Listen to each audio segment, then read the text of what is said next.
성령 충만하고 화목하라는 제목으로 오늘 본문 말씀을 강의하도록 하겠습니다. 사람이 어떤 일을 행하더라도 힘이 있어야 돼. 그 에너지를 불로 상징합니다. 불로. 사람이 모든 만물이 영장이 된 것은 불을 사용한 그때로부터다. 그렇게 얘기하는 사람이 있습니다. 음식을 불로 요리해서 먹으면서 음식의 그런 영양소가 체내에 흡수하는 것이 굉장히 늘어났습니다. 그래서 사람이 불을 통해서 요리해 먹으면서 인간이 머리가 발달하기 시작했어요. 사람이 머리가 지금 무게가 상당히 많이 나가는 것입니다. 그래서 이 머리가 무거운 것은 그만큼 머리가 그 에너지가 많이 소모되고 있다는 것이고 생각을 많이 할 수 있다는 거예요. 그러면 생각을 많이 하고 더 많은 것을 짐작하고 활동할 수 있으려면 에너지가 공급돼야죠. 사람이 밥을 조금 먹으면 생각이 안 나요. 그러니까 사람이 밥을 조금 먹으면 생각하는 그 에너지 그것을 차단해 버리는 거예요. 밥을 안 먹으면 정신이 몽롱해져요. 그러니까 그럼 그 작은 에너지를 어디에 쓰느냐? 심장을 움직여야죠. 그죠? 그래서 사람의 근본적인 생명을 유지하는 데만 에너지를 쓰고 밥을 많이 안 먹으면 생각이 안 납니다. 그래서 생각이 둔한 분은 많이 드셔야 돼요. 그런데 너무 많이 먹으면 더 둔해질 수도 있으니까 이제 그건 조심해야 되지만 제가 여러 번 얘기합니다만 공부 못한 자녀들은 책만 할 것이 아니라 보약을 먹여야 돼요. 에너지가 없으면 공부 못합니다. 그래서 이게 불입니다. 불. 그래서 이 세상의 자연적인 불도 제1의 불이 그야말로 실질적인 불을 사용하는 것이 1차 불이고 제2의 불은 에너지, 이 전기 에너지입니다. 전기 에너지의 불이 제2의 불이고 제3의 불은 원자력의 불이라고 합니다. 오늘날 원자력 그 발전소를 폐기하고 그런 것으로 인해서 논란이 많이 있는데 사실 그 원자력의 에너지는 너무나 막대하기 때문에 그 에너지를 잘만 사용하게 하면 말할 수 없는 산업이나 제반 그런 것들을 활용할 수 있어요. 요즘에 그 날이 더워가지고 한밤중에도 에어컨을 틀어놓고 그러는데 이제 그야말로 전기값이 만일 전기가 떨어지면 에어컨도 못 트는 것이죠. 왜냐하면 전기세가 누진세로 엄청나게 나오면 그 감당하지 못하죠. 그래서 이 실질적인 그런 산업이나 사회에 있어서도 불이라는 에너지가 필요한데 우리 인간에게는 4차원의 불이 있어요. 그 4차원의 불이 오늘 주님께서 말씀하시는 그 불입니다. 내가 불을 땅에 던지러 왔노니 그 주님께서 4차원의 불을. 그래서 이 세상에 다른 어떤 것이 부족할지라도 우리 마음 가운데 4차원의 불덩이가 들어오기만 하면 새로운 인생을 살아갈 수 있어요.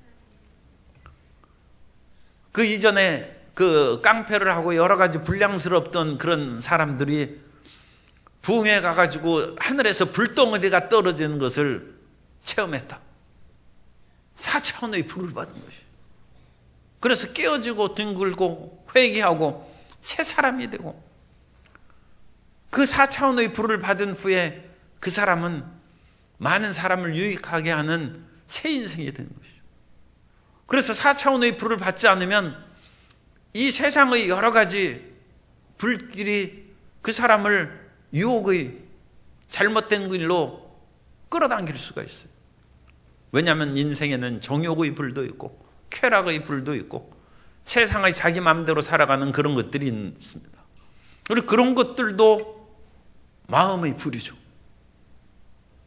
그런데 그런 불덩어리를 뛰어넘는 4차원의 성령의 불을 받으면 정말로 새 사람이 되어서 그 불길의 강력한 힘에 이끌려서 주님 세계로 나아가는 하나님의 일을 행합니다. 이 불에는 두 가지 불이 있어요. 주님께서 불을 던지는 불은 여기에서 심판의 불이 아닙니다. 물론 주님께서 재림하실 때는 심판의 불로 온 세상을 불살릴 그런 심판을 하실 때도 있는데, 여기는 초림의 그런 불로 해석하는 것이 좋습니다. 왜냐하면 이 불이 이미 붙었으면 내가 무엇을 원하려? 주님께서 이 지구를 멸망시키려고 이 땅에 오신 것이 아니지 않습니까? 구원하시러 오신 것입니다. 그래서 구원과 생명의 불을 붙이러 주님께서 오셨는데, 구원과 생명의 불을 붙이는 그 첫 번째 불이 말씀의 불입니다. 예수님께서 이 땅에 오셔서 천국 복음을 증거하시고 끊임없이 가르치셨어요. 그래서 사람들이 마음 가운데 말씀의 불을 지피는 거예요. 그런데 이 말씀의 불이 잘 사람에게 붙지 않아요. 왜냐하면 세상 사람들은 세상의 그런 물질이나, 그러니까 돈 버는 것이나 쾌락이나 그런 거 하면 귀가 솔깃해서 쫓아나가지, 주님의 진리대로 살라는 것은 불이 잘 안 붙어요. 진리의 불이 붙으면 열정을 가지고 나아가는데, 그런 것은 잘 안 들어요. 빌라도가 진리신 예수님 앞에 신문하고 있습니다. 그러면서 빌라도가 진리가 무엇이냐고 묻어요. 그리고 나서는 관심을 기울이지 않냐고, 진리 앞에서 더 이상 진리를 추구하지 않냐고, 세상의 자기 자리를 보존하고 예수님을 무리들이 원하는 십자가형으로 언도합니다. 진리가 사람들의 마음에 그렇게 마음이 와닿지 않습니다. 그래서 이 진리의 불을 붙이는 것이 쉽지 않아요. 그래서 하나님께서는 우리 모든 사람들을 진리의 불로 사로잡혀서 진리의 불덩이가 붙으면 견딜 수가 없는 거죠. 그 하나님의 일을 수행할 수 있는 힘이 되는 거예요. 그 진리의 불덩이가 붙어야 돼요. 예레미야에게 하나님께서 진리의 불덩이를, 말씀의 불을 붙였어요. 예레미야는 원래 심약하고 마음이 부드러운 사람이에요.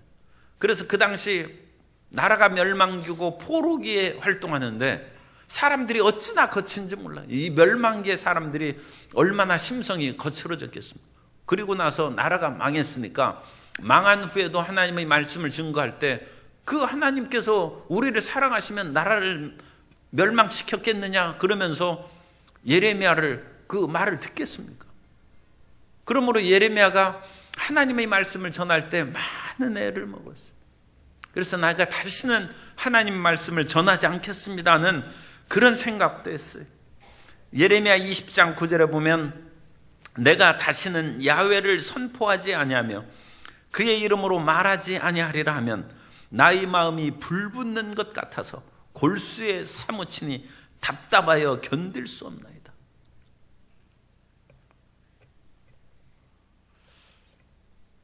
그 석탄지대에 그러니까 노천 그런 광산이죠. 그런데 잘못 한번 불이 붙으면 아무리 비가 와도 꺼지지가 않는다. 왜냐하면 이 석탄이, 그러니까 보통 우리가 석탄을 켜려면 100m, 1km까지 파들어가고 서독의 광부들이 그 깊은 데 가서 그 석탄을 캐는 거예요. 그런데 노천 그런 석탄 광산이 있어요. 그래서 옛날에 그런 것들이 이제 한 지하 1, 2m 그런 식으로 쭉 있는. 그런데 거기에서 잘못 붙으면 그 속불이 붙는 것이죠. 못 끈다는 것이죠. 그 석탄이 그거에서. 왜냐하면 지표면에 가깝기 때문에 산소도 공급되고 그래가지고 그 석탄이 불타오르는, 거기는 자연적으로 꺼질 수밖에 기다리고 없는 것이죠. 그러니까 우리가 말씀의, 우리 속에도 그 석탄이 있는 거예요.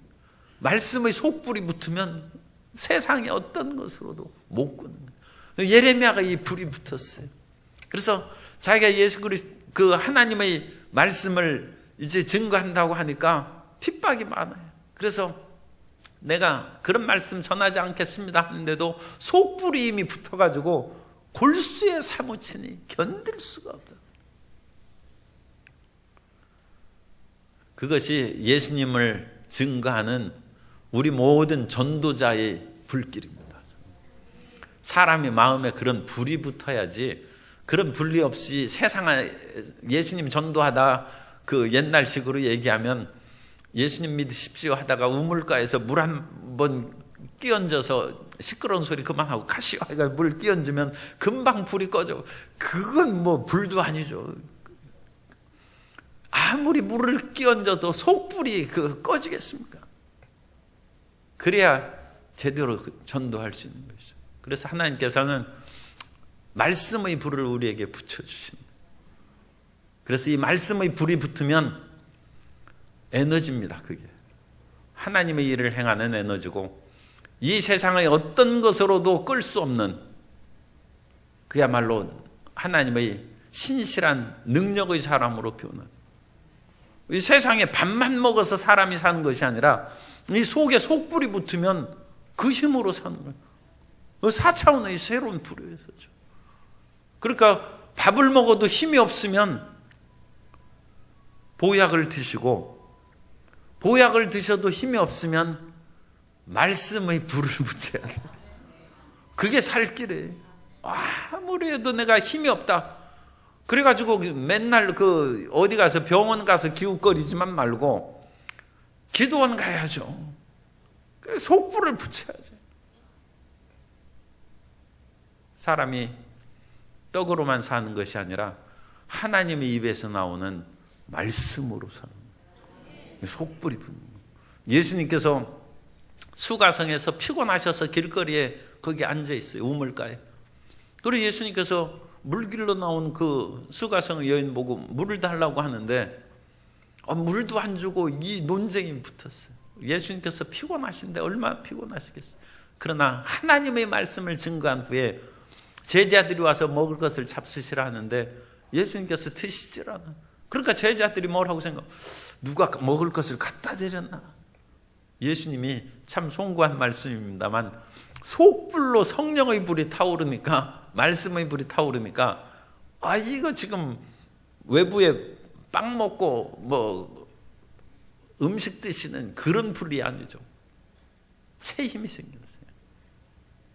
말씀의 불이 붙은 하나님의 힘차고 능력 있는 자녀가 되시기를 바랍니다. 그리고 주님께서 우리에게 주신 두 번째 불이 성령의 불이에요. 그리고 말씀과 성령이 불붙어야 되는데 이 성령의 불입니다.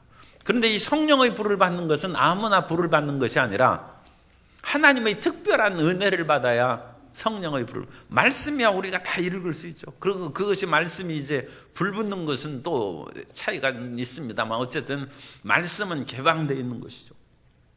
그러나 성령의 불은 구약시대에 특별한 하나님의 섭리를, 선택을 받은 사람에게 성령이 임하셨어요. 기드온도 숨어서 그와 같이 타작을 하고 있는데 주의 하나님의 신이 임함에 성령의 불을 받은 것이죠. 그리고 미디안의 대군을 물리치고 민족을 구원하는 거예요. 프랑스에서 잔다르크라는 어린 소녀가 양치고 있는데 그 잔다르크는 이 천사들을 만납니다. 어쨌든 성령의 불을 받으니까 이 양치기 소녀가 나아가서 영국 군대와 싸우고 프랑스를 영국의 점령에서부터 구원하는 위대한 역사를 행한다. 우리에게 성령의 불을 받아야죠. 그러면 성령의 불을 모든 사람이 받을 수 있도록 길을 열어주신 것이 예수님의 십자가입니다. 그래서 예수님께서 모든 사람들에게 성령의 불을 붙일 수 있도록 50절에 보면 나는 받을 침례가 있으니 그것이 이루어지기까지 나의 답답함이 어떠하겠느냐. 여기서 받을 침례라는 것은 십자가를 말합니다.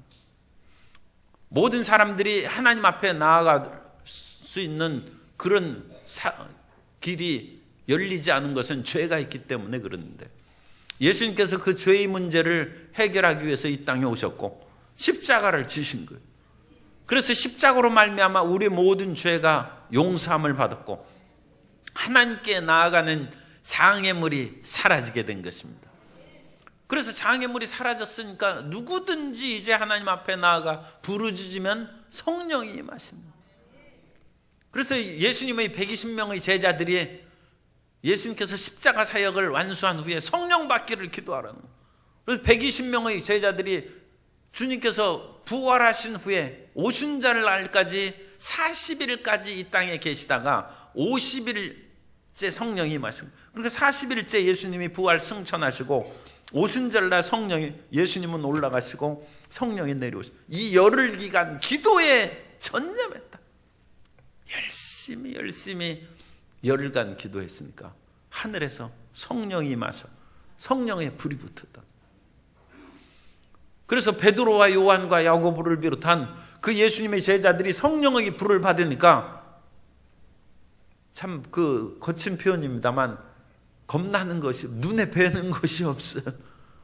이 제자들이 붙잡히고 십자가에 잘못하면 죽을 수도 있어요. 그런데 베드로와 이 제자들이 뛰쳐나가서 너희가 십자가에 못 박혀 죽인 예수 그리스도의 약속하신 성령을 받아서 오늘 우리가 너희 앞에 섰다. 그 담대함을 말할 수 없는 것이죠. 자기가 죽는 것을 두려워하지 않는 것이 아니라 오히려 거기에 있는 사람들을 책망하고 회개하라는 거예요.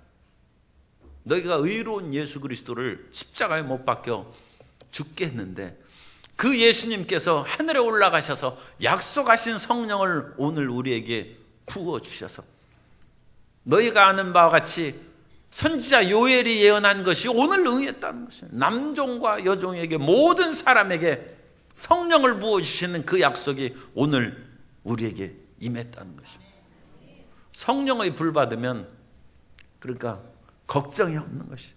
그러니까 혹시라도 걱정 근심이 많은 사람은 성령 재충만을 받든지 아니면 첫충만을 받든지 성령의 불을 받아야 돼요. 성령. 너무 이 세상에 근심 걱정이 많아요. 성령 충만하지 않은 거예요. 성령 충만하고 뛰어다니고 가득한데 속에 있는 근심 걱정이 불타버리죠. 그런데 마음에 그런 불길이 연약하니까 연기가 나고 내가 나오고 그러니까 오히려 근심 걱정이 더 무수합니다. 사람이 불 붙었다가 꺼지면 차라리 처음 안 붙은 것만 못하죠. 그러면 그 처음 불이 안 붙었으면 그래도 연기가 안 나니까 그냥 살만한데 이건 불 붙은 것도 아니고 꺼진 것도 아니고 끊임없이 연기가 나오고 그러면 살기 괴로운 것이죠. 성령 충만함을 받기 바랍니다. 성령 충만하여 불이 활활 타올라. 그리고 예수님께서는 이 위대한 은혜의 역사를 우리에게 주시기 위해서 주님께서 노심초사하고 마음의 답답함이 심했다. 이건 이제 그 예수님께서도 여기 한 가지 더 말씀을 제가 드릴 필요가 있는 것이 나의 답답함이 어떠하겠느냐. 답답함이 슈네코마이라는 그 헬라어를 쓰고 있는데 제한되다, 억누르다, 스트레스를 받다 그런 뜻입니다. 예수님께서도 십자가를 이루시기까지 굉장히 긴장하고 마음이 억눌리고 이 사명을 마지막 죄악의 잔을 마실 때는 주님께서 몸부림치면서 겟세마네 동산에서 기도하셨죠. 사람이 어떤 일을 이루기 위해서는 좀 긴장해야 돼요. 시험 공부하는 사람이 긴장도 안 하고 있으면 그 공부 못하는 것입니다. 아니 지금 중요한 대학 입시 시험이 있는데 폭염이 문제예요.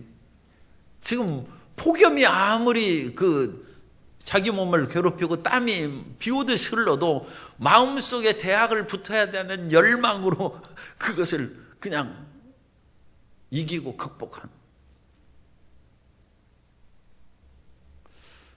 그 마음에 눌리고 긴장되는 것을 마음 가운데 움켜쥐면 세상의 그런 스트레스나 그런 것으로 인하여 좌절하지 않습니다. 예수님께서는 십자가의 그 모든 것을 이루기까지 예수님께서도 힘드셨어요. 그러나 그 대사명을 이루기까지 그 위대한 목표를 끝까지 붙잡고 전진하여 나아가서 그 사명을 완수한 줄로 믿습니다. 그것은 인간으로 육체로 오신 예수님이 있기 때문에 그런 거예요. 그래서 우리가 육체로 살면서 너무 그냥 편하고 모든 것이 아무 그 마음에 짐도 없고 스트레스도 없이 그런 삶은 없어요. 그런 삶은 없어요. 인생에 고난이 없는 삶이 어디 있습니까? 스트레스를 많이 받으면 받을수록 그 사람은 참 말이 조금 그렇습니다만 위대한 사람이 스트레스가 적은 사람은 일을 안 하는 사람이에요. 나라와 민족과 평화 통일의 그런 무거운 짐을 지면 스트레스가 얼마나 많겠어요. 참 세상에 그 4천만 원이 큰 돈이긴 하지만 정치가들이나 그런 그 사람들에게 그 돈 별로 큰 돈 아니죠.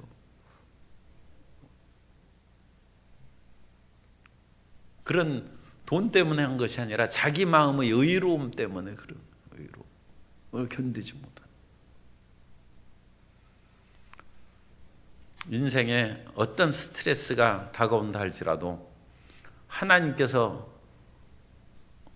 우리에게 맡기신 세계 땅끝까지 천하 만민에게 복음을 증거하는 그 사명을 이루기까지는 결코 좌절하지 말고 굴복하지 말고 힘차게 전진하는 하나님의 자녀가 되어야 됩니다.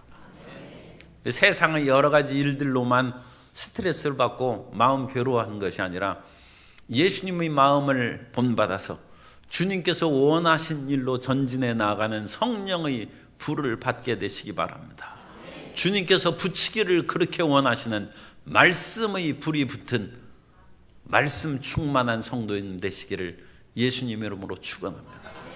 그래가지고 이 불이 붙으면 분쟁이 일어나요. 왜 분쟁이 일어나냐? 불이 안 붙은 사람이 보면 이것은 너무 과하거든. 예수님을 믿어도 정상적으로 믿지 그렇게 정신 나간 듯이 믿지 말라는 거예요. 그럼 불 붙은 사람이 그 말이 들립니까? 사실 불이 붙어야 무엇인가를 할 수 있죠. 그래서 이 집이 지금 5 식구예요. 부모 있고 그 밑에 장성한 아들이 결혼해서 며느리하고 둘이 살고 그 다음에 딸이 하나 있어요. 그게 5 식구예요.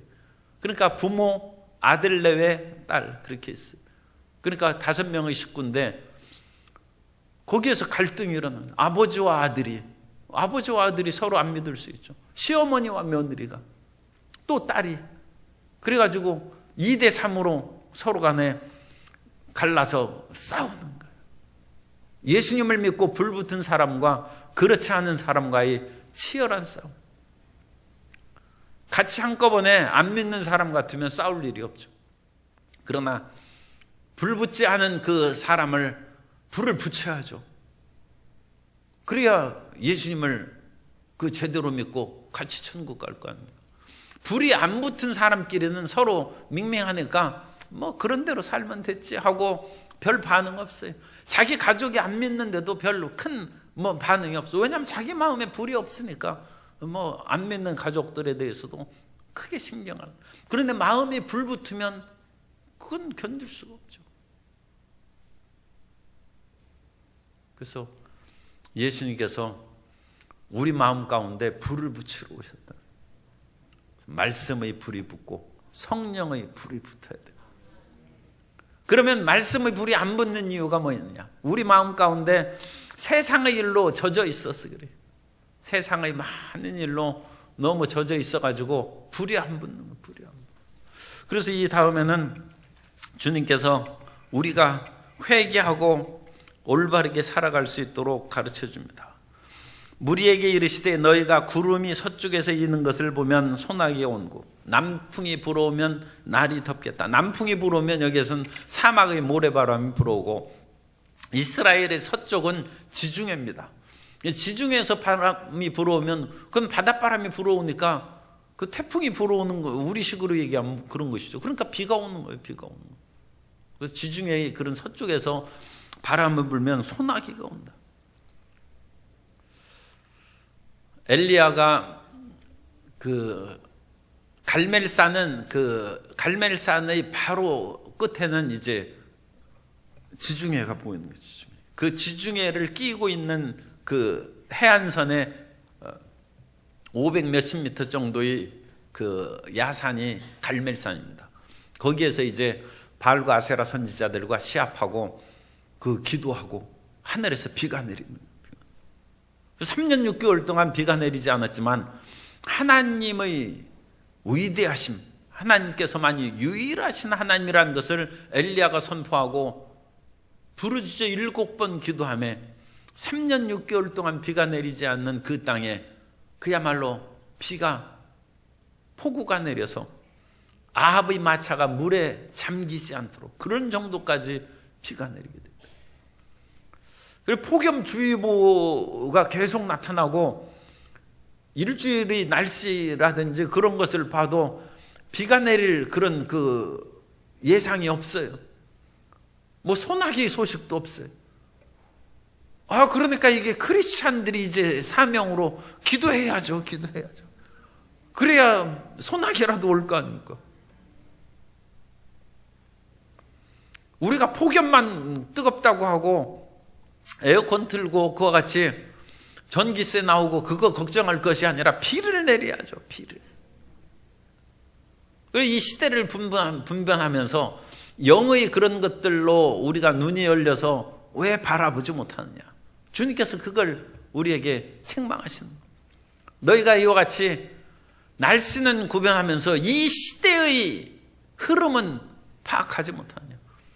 이 시대는 이 누가복음 12장에 보면 어떤 시대냐. 우리 시대. 거기에서 12장 13절에 보면 무리 중에 한 사람이 이르되 선생님 내 형을 명하여 유산을 나와 나누게 하소서 하니 이르시되 이 사람아 누가 나를 너희의 재판장이나 물건 나눈 자로 세웠느냐 하시고. 이 시대는 지금 돈에 정신이 팔린 시대. 그리고 돈 때문에 형과 동생이 지금 싸우고 고소하는 세상. 그러나 예수님께서는 그 마음에 삼가 탐심을 물리치라는, 사람이 돈 없어서 죽는 것이 아니라 탐심으로 죽는다는, 탐심. 이 시대의 상황이에요. 이 시대에 사람이 먹을 것이 없어서 죽는 것이 아니라 남의 것을 더 움켜쥐고 더 많이 자기 싸움 가운데 쌓아놓으려고 하는 마음 때문에 죽는다는 거죠. 예수님께서 그 시대에도 가르치는 것이죠. 어떤 부자가 소출이 너무 많아가지고 그 소출을 통하여 하나님의 일을 행하고 이웃사랑을 실천하기는커녕 창고를 헐고 엄청나게 그 모든 많은 재물을 쌓아놨는데, 하나님께서 그건 참 극단적인 방법이죠. 그날 밤 그냥 영혼을 데려가셨어요. 하나님께서 경고하시는 거죠. 그럼 얼마나 허망해요. 그거 아깝게 그거 하나 쓰지도 못하고. 하나님은 인자하시고 오래 참으시기 때문에 그런 극단적인 일은 가끔씩 행하시죠. 왜냐하면 그것을 통하여 사람들이 경각심을 갖고 회개하도록 그렇게 하는 것이죠. 그러나 본질적으로 하면 그것이 자기 생명에 도움 안 된다는 거죠. 너는 이 시대의 황금 만능 중에 물들지 말고 정신 차리라는 거죠. 사람이 무엇 때문에 고소합니까? 돈 때문에 고소한 일이 대부분이죠. 왜 화해하지 않습니까? 돈 조금 더 주면 화해가 되는데 그거 안 주려고 하니까 결국은 법정에 서는 거예요. 딴 사람은 조금 더 받으려고 하고 나는 좀 적게 주려고 하고, 그것 때문에 고소해가지고 이날의 그런 민형사 재판이 그야말로 어마어마한 에너지가, 사실은 서로 간에 화해해가지고 서로 문제를 해결했으면 그렇게 많은 재판정에서 일을 할 필요가 없죠. 그런데 국가적으로는 엄청난 시름, 끊임없이 법정에 왔다 갔다 하니까 차비 들고 시간 뺏기고 마음의 심신이 얼마나 녹아지고 상합니까? 그러니까 예수님께서도 제발 그렇게 하지 말고 58절에 너를 고발하는 자와 함께 법관에 갈 때 법정에까지 가지 말고 길에서 화해하기를 힘쓰라. 그래서 화해하고 미움이 극도의 길에 치달려 갈 때까지 끝까지 가지 말고, 사람들이 이제 싸우다 보면 오기가 생겨가지고 너 죽고 나 죽고 어디 하는 데까지 해보자. 그런데 그럴 필요 없어요. 그건 우리 육신을 망하게 할 뿐만 아니라 마음에 우리의 미움의 그런 것으로 가득 채우는 것. 주님께서 왜 원수를 갚지 말라고 하십니까? 원수를 사랑하라. 왜 그렇습니까? 우리 마음 가운데 원수를 갚으려면 그야말로 도끼가 가득해야 돼요. 이 원수 갚는 것이 쉽지가 않아요. 아니 나도 좀 아주 괘씸한 일이 있거나 그런 일이 있을 때 원수를 갚을까 생각을 많이 해봤더니 원수를 갚으려고 생각하니까 이미 눈부터 째지고 아주 도끼가 온몸에 가득해서 그건 자기가 먼저 죽는 거예요. 아주 악독해야 원수를 갚겠더라고요. 그러니까 하나님이 그런 짓 하지 말라는 거예요. 원수 갚는 것이 내게 있으니 내가 갚는다는 거예요. 사람이 원수 갚으려면 원수보다 더 지독해져야 원수 갚지, 그렇지 않으면 못 갚습니다. 그냥 하나님께 화해하라. 넬슨 만델라가 27년 감옥에서 갇혀 있다가 나온 후에 백인과 포옹하고 악수했습니다. 그러면서 나는 용서합니다. 그렇지만 당신들을 행한 일을 나는 잊지는 못합니다. 만델라도 크리스찬입니다. 그 사람이 27년 감옥에 살면서 분노에 치우쳤으면 감옥에서 27년 못 살아요. 그냥 죽고 맙니다. 그 안에서 끊임없이 용서하고 범사에 감사하는 삶을 살았다고 그래요. 그러나 그건 못 잊는다. 우리가 용서했다고 해서 잊어버리는 것은 아니에요. 그러나 하나님께 맡기는 것입니다. 그리고 우리 스스로는 용서하고 화해하라. 그리고 만일 우리 마음 가운데 용서하지 않고 죽으면 그것이 우리 마음이 그대로 천국 갈 때 그 마음 가지고 가는 거예요. 그것은 비극입니다. 이 땅에서 용서하고 화해해야 우리 마음이 정리가 되는 것이지, 죽은 후에는 회개할 수 없어요. 살아있을 때 회개하는 것입니다. 살아있을 때. 죽은 후에는 빚진 것을 못 갚습니다. 이 땅에 있을 때 빚진 것을 갚아야 돼요. 그래서 어떤 고통과 좌절이 마음을 엄습하고 괴롭힌다 할지라도 그것을 움켜쥐고 살아가면 안 됩니다. 오늘날 그런 사람들 가운데 율법이 우리를 죽이는 것으로 생각하지만 그 율법은 우리를 경고하는 것입니다. 성경에서 10계명을 우리에게 주시고 또 613가지 율법을 주심으로 말미암아 우리 마음을 깨끗하게 하는, 그 마음을 율법을 통해서 읽음으로써 내가 이런 죄에 빠지면 안 되겠구나. 그래서 이 땅에 있을 때 될 수 있으면 우리가 가지고 있는 물질이나 어떤 것으로 그걸 해결하는 거예요. 그럼으로써 우리 마음이 가벼워지고 깨끗한 거예요. 그 가벼워지고 깨끗한 마음이 천국 가는 거예요. 이 세상에서 가지고 있는 어떤 물질이나 지위나 권력이 천국 가는 것이 아니라 그건 다 놓고 가는 것이고, 우리 마음이 정결하게 된 그것을 가지고 주님 나라에 서는 것입니다. 그러므로 이 세상에서 하나님 앞에 우리가 거룩하고 정결하게 서는 그것이 천국에서 상급받고 인정받는 삶인데, 그 마음을 깨끗하게 하기 위해서 이 땅의 그 어떤 대가를 치우서라도 그 마음을 깨끗하게 하는 것이 첫째라는 거예요. 그런데 우리는 그 반대를 하기가 쉽다는 거예요. 이 세상에서 결코 가지고 가지 못하는 그것을, 물질이나 그런 것을 움켜쥐기 위해서 우리 마음을 나쁘게 하고 미워하게 하고 악독하게 한다는 거예요. 그러면 그와 같이 소중하게 생각했던 모든 물품이나 그런 것들은 다 남겨두고 우리는 나쁜 마음의 상태로 하나님 앞에 선다는 거예요. 그럼 자칫하면 천국에 못 갈 수도 있어요.